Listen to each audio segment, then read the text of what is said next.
今天分享一款泡菜包子，好吃不腻，做法简单，早餐店的爆款系列。面粉400克，紫薯粉10克，酵母5克，温水210毫升，揉成面团。没有紫薯粉的话呢，现做紫薯泥和面也是一样。揉到3光即可。盖上盖子，发酵2倍大。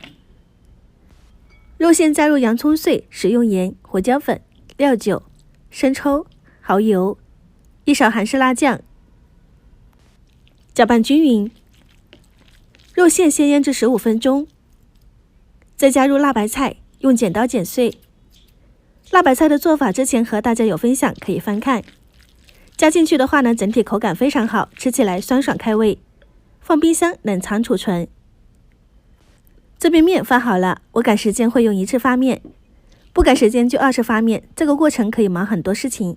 如果你想做花样馒头，建议1次发面，也就是上次说的不需要提前发面，这样整体比较光滑，不费力。发好的面撒干粉，揉搓排气，搓成长条，切成面剂。撒干面粉，防止粘黏。按压剂子，用擀面杖擀成包子皮，中间会稍微厚一点，这样防止漏底。包着馅料慢慢提拉折花。做过很多次包子了，面皮基本上都是一样的。放馅料的时候用勺子压紧，比较容易包。熟能生巧，慢慢来，不怕失败，就会越来越好。我一般整个包子是18到23个，细折花，越细越好看。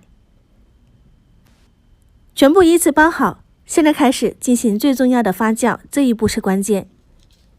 下面垫上油纸，防止发酵过程中粘底塌陷。放到温度高的地方，比如电热毯、隔温水等等，或者是烤箱38度，发酵30分钟。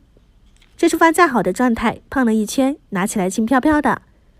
这种状态无论你是冷水入锅还是热水入锅都可以成功。很多朋友蒸出来发硬，应该是没有做好这一步。放进蒸笼中，水开，入锅蒸10分钟。蒸好后记得焖上几分钟。这样我们的辣白菜包子就出锅了。非常松软，外皮光滑。撕开看看馅料，肉香中带着辣白菜的酸味，真的非常的开胃。早餐可以吃上好几个，填饱肚子。喜欢的朋友可以收藏起来试一下哦。一个包子2块钱，还是自己做的方便又好吃。